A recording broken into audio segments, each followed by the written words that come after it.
Low tide at Cape Sable was 5:30 p.m.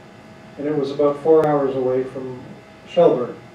So we left Shelburne around 1 p.m., rounded Cape Sable at 5:30, and after a few zigs and zags, we had about 105 miles before we'd have to start worrying about lobster pots.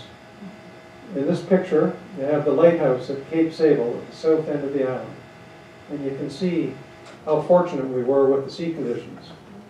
It was easy to imagine in foggy, rough weather long before our electronic navigation tools how hard it would be to spot this low-lying landmass. With strong 5-knot tidal currents, it's clear to see why there are so many shipwrecks in this area. Just before we arrived at this lighthouse, we saw a huge flock of birds about 300 yards off our port side, the open ocean side. With our binoculars, we got a good look at a group of humpback whales working together doing what's called bubble net feeding. The whales would swim in a shrinking circle below a school of fish, blowing out all kinds of bubbles, trapping the fish. Then spontaneously, all the whales go up through the middle with their mouths wide open and consume thousands of fish. And that's, of course, why the birds were there. They were getting their feed of fish as well.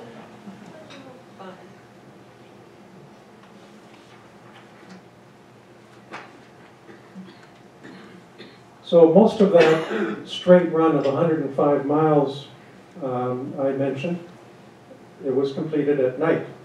To prepare for that, we shut off all our interior white lights and taped the switches so we wouldn't accidentally turn them on and ruin our night vision. We dimmed all our dashboard and instrument lighting and put tape on those items that we couldn't dim. As the boat was being steered by autopilot, the bottom right instrument that you see there is the highway view for cross-track error, and that's all we had to keep an eye on in terms of staying on our course. As a result, our key focus was watching the radar screen to keep track of the other two boats we were with and to watch for any other new blips on the screen. Starting at 8 p.m., Fran and I were on 2-hour shifts, with Fran taking the first. When she came back on for the midnight shift to 2 a.m., she was still feeling good at 2 a.m. and kept going till 4, which was a real treat for me. The three boats were running pretty much in a line, one behind the other, with about a half mile in between. We were in regular radio chat between the three boats, and in the 2 a.m. to 4 a.m. time slot, there was a lot of talk about estimating when we'd see lobster pots versus daylight, and gradually, Fran and the other skippers slowed down the boats so we wouldn't get there too soon. So here's what sunrise looks like on the Bay of Fundy. And not long afterwards, we were seeing minke and fin whales, porpoises, and more lobster pots.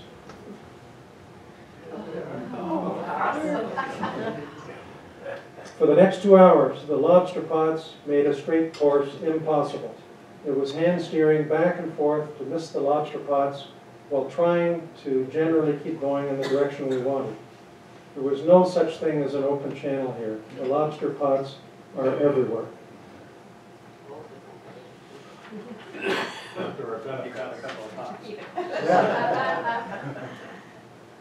Our destination was Northeast Harbor Marina on Mount Desert Island.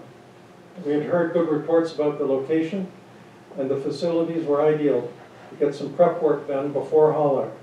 Over the coming 6 days, we did our oil change on the main engine, the generator, washed and waxed, the cabin, the deck, the cockpit, etc. And we saved our exploring of this area and the rest of Maine for this coming summer. This harbor had lots of lobster boats coming and going at all hours of the day. Fran managed to negotiate the purchase of a couple of lobsters from a boat that had just come in from tending their traps. And within half an hour, they were in the pot and the freshest lobster we had ever had. 6 days later, we did a short 18-mile run further south to the village of Brooklyn, to the Atlantic Boat Company. And 2 days later, we were hauled out and worked the following couple of days, finishing the hull, waxing and washing, winterizing the water maker, plumbing, and other chores. Then the 6 of us got a one-way van rental and drove home. And that wraps up the first half of our Down East Circle adventure. See you next year.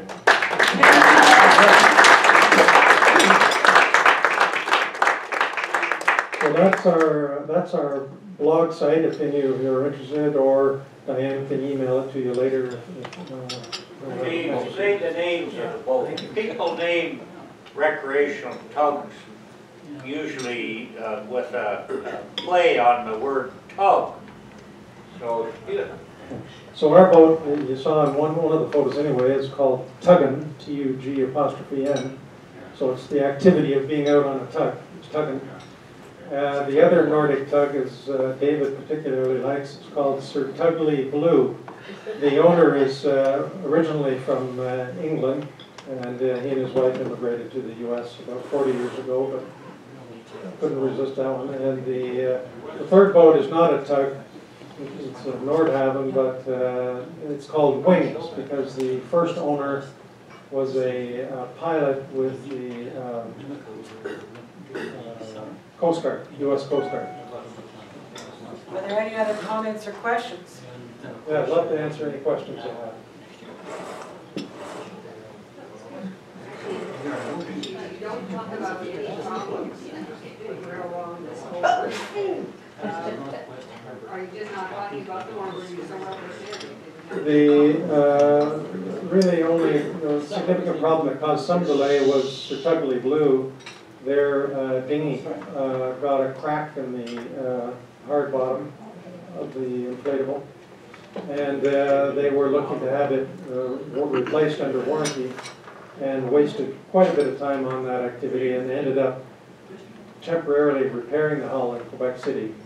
But otherwise, no significant issues at all. But that, I think, was the advantage of having 3 boats together, and sometimes 4. We had another one that joined in, where we could plan sections, legs of the trip, talk about what issues might come up, make sure we were of one unified view by the end of the crew meeting, and then off we went. Yeah, so it worked out very well. We tried not to take unreasonable risks. Depths on the Trans-Sabre. Your boat only goes about 3 feet. We draw 4. I always tell the lockmasters 4.5, and probably with all the gear we have on board, that's probably right. The limiting hull depth is 5 feet. Have a good summer. And it's actually, I heard that the showing is the trickiest spot is through some of the man-made lakes where stumps were left. So Canal Lake, there's a couple of others in the lower third of the system where you know the best route through is don't stay close to a boat in front of you and go very slowly, and you're fine. But if you go fast or you stay too close behind another boat, stumps can get churned up and you can clobber one of those things. Yes. Is that a question back there? No? Maybe goodbye. A good one. Okay.